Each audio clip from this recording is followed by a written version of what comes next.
हमने बेटा जो गाइड किया है आपको, अगर उस तरीके को आप फॉलो करते हो, रेगुलर हमारे टच में रहते हैं एग्ज़ाम तक, दुनिया की कोई ताकत नहीं है जो आपको नीट क्वालिफाई करने से रोक सकती है। और मैं क्वालिफाई करने की नहीं बात कर रहा हूँ, बहुत अच्छे मार्क्स आएंगे, मेरी बात को मानो। जो मैंने स्ट्रैटेजी बताया है ऑफलाइन सेंटर पे, उसी स्ट्रैटेजी को फॉलो करो। नीट एक ऐसा एग्जाम है ना बेटा कि चीज़ें डिफाइंड है, क्या आना है वो फिक्स है। अगर आप इस बात को नहीं समझ पाए हो तो ये आपकी दुर्भाग्य है बेटा। जितना जल्दी समझ लो ये आपके लिए अच्छा है। चीज़ें डिफाइंड है, कहाँ से आना है, जो मैंने बताया है वही चीज़ें क्वेश्चन आती है। मैं एक बार नहीं 1000 बार मुझसे पूछोगे तो मैं वही बात बोलूँगा। लेकिन अब आपके मन में ये सवाल चल रहा है कि ये क्वेश्चन सर ने पढ़ाया, आएगा कि नहीं आएगा।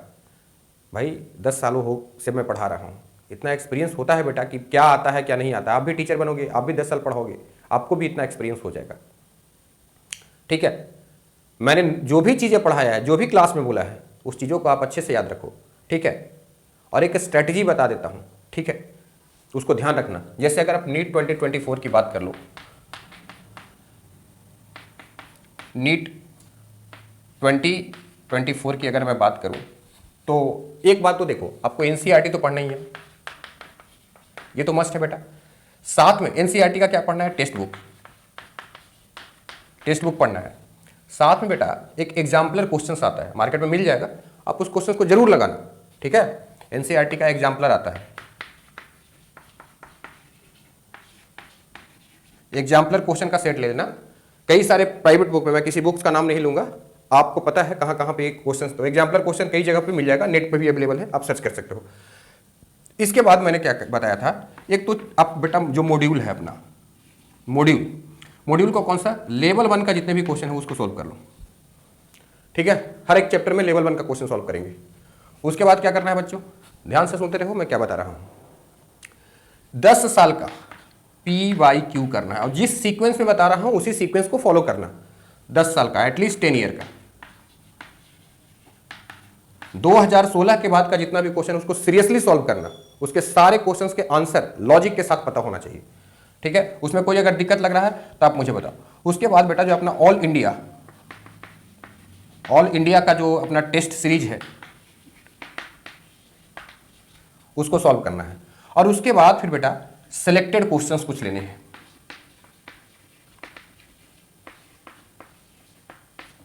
कुछ सिलेक्टेड क्वेश्चंस लेने हैं, और वो सिलेक्टेड क्वेश्चन हमने कुछ बच्चों को दिया है, और कुछ क्वेश्चंस हम सिलेक्ट करेंगे, वो आपको देंगे।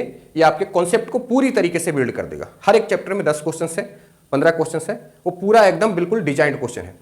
तो ये सारी अगर स्ट्रेटेजी को फॉलो करते हो, और ये जो ऑल इंडिया का है ये बहुत इंपॉर्टेंट है, एटलीस्ट आपको 5 ईयर का जरूर लगाना है बेटा।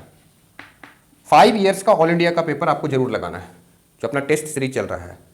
ठीक है, फिर से सुनो, एनसीईआरटी का बुक पढ़ना है, रीडिंग करना है, एग्जाम्पलर क्वेश्चन साथ में सोल्व करना है, मॉड्यूल, PYQ और AITS का पेपर, उसके बाद फिर अपना सिलेक्टेड क्वेश्चंस।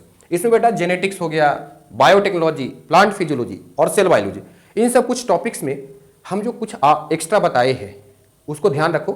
कहीं कुछ दिक्कत हो रहा है, ज़्यादा अगर आपको पढ़ने में दिक्कत हो रही है तो 2-4 पॉइंट्स है बेटा, वो हम बता देंगे, आपको ध्यान रखना है, ज़्यादा कुछ नहीं करना है, लेकिन ये आपको स्ट्रिक्टली फॉलो करना है लाइन को, आपका नंबर जरूर, स्कोर जरूर होगा। देखो ये तो हो गया अपना बायो का। देखो फिजिक्स केमिस्ट्री में क्या करूँ, फिजिक्स प्लस केमिस्ट्री में देखो क्या करना है बेटा। एनसीईआरटी तो पढ़ना ही है, एनसीईआरटी तो पढ़ना ही है, साथ में क्या करना है बेटा, लेक्चर नोट्स,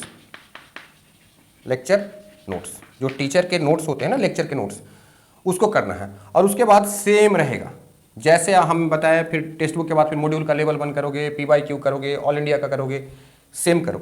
अगर आप अच्छे तरीके से करते हो तो 700 स्कोर कहीं आपका नहीं गया है, ये जरूर आएगा। ठीक है, थोड़ा बहुत आगे पीछे हो सकता है, लेकिन इस राउंड में हम स्कोर कर सकते हैं। आप इसको ईमानदारी से करेंगे तब, ये नहीं कि हमने कर लिया वो नहीं बात होता है। एनसीईआरटी में जितने भी बात है वो सब आपको याद होना चाहिए, रटाफिकेशन होना चाहिए। हम क्या कर रहे हैं, हमने तो किया है ना, हम तो बैच में जब बैठते हैं बच्चों के साथ तो आधे घंटे में कम से कम एक चैप्टर तो जरूर खत्म कर देते हैं। कभी कभी तो हमने देखा 10-10 मिनट, 15-15 मिनट में क्विक रिवीजन मार देते हैं बेटा। तो आप मल्टीपल टाइम रिवीजन करो चीज़ों को। बायो मल्टीपल टाइम रिवीजन का चीज़ है। आप बिल्कुल ये मतलब अंधविश्वास में मत पड़ो कि हम एक बार 2 बार पढ़ लिए हैं, हमें आता है। ये आपको सिर्फ ऐसा लगता है बेटा, हम लोग 10 साल पढ़ाए हैं तब भी हर चीज़ के लिए कॉन्फिडेंट नहीं होते। तो आप इस बात से बिल्कुल एग्रीड मत रहो कि हमें कोई भी चीज़ आता है, एकदम बिल्कुल आपकी जैसे क्वेश्चंस देखते ही आपका आंसर क्लिक करना चाहिए। हाईली एक्सपीरियंस्ड लोग ही नीट क्वालिफाई करते हैं। और एक बात जान लेना, स्टूडेंट को फिजिक्स, केमिस्ट्री, बॉटनी, जूलॉजी सब चीज़ हैंडल करना पड़ता है, टीचर सिर्फ एक चीज़ पढ़ाता है। तो कहीं ना कहीं स्टूडेंट्स को टीचर से ज़्यादा मतलब IQ अच्छा होना चाहिए और ज़्यादा आपकी कैपेबिलिटी होना चाहिए एग्जाम के प्रेशर को हैंडल करने का, लिमिटेड टाइम में नंबर ऑफ क्वेश्चंस ज़्यादा लगाने का। और ये सारी चीज़ें तभी पॉसिबल है जब आपकी प्रैक्टिस स्ट्रांग होगी। ठीक है, तो ये जो है छोटी सी इन्फॉर्मेशन आपके लिए है, घबराए नहीं, कोई भी टेंशन होने पे मुझसे ज़रूर संपर्क करें। मैं आपको बता रहा हूँ, आप डेविएट हो जाएंगे तो सारा गेम खराब हो जाएगा। आपने जो टारगेट बनाया हुआ है, आप टारगेट को फिक्स किया है, अपने कर्म पे अगर आपका भरोसा है तो आपकी सफलता कोई रोक नहीं सकती है। ठीक है, और अगर आप काम ही अच्छे से नहीं किए हैं तो फिर रिजल्ट तो आ नहीं सकता, कुछ भी करो। ठीक है, ये एक तरीका है, एक बेटा प्लान्ड वे है, इस तरीके से हम काम करेंगे जरूर रिजल्ट मिलेगा। कुछ बच्चा है बहुत ज़्यादा मेहनत करता है फिर भी रिजल्ट नहीं आता, क्यों? वो प्लान्ड तरीके से काम नहीं करता। अगर इस स्ट्रेटजी को फॉलो नहीं करोगे, कुछ भी करो, आपका रिजल्ट आने वाला नहीं है ना। ठीक है, और कुछ बातें हैं मन में आपको चल रहा है तो हमारे साथ डिस्कस करना चाहते हैं तो हम लोग तो मिलते ही हैं, जो लोग कुछ नहीं मिल पाते हैं वो लोग फ़ोन से हमें संपर्क कर सकते हैं। ठीक है, मिलते हैं नेक्स्ट वीडियो में, तब तक के लिए जय हिंद, जय भारत।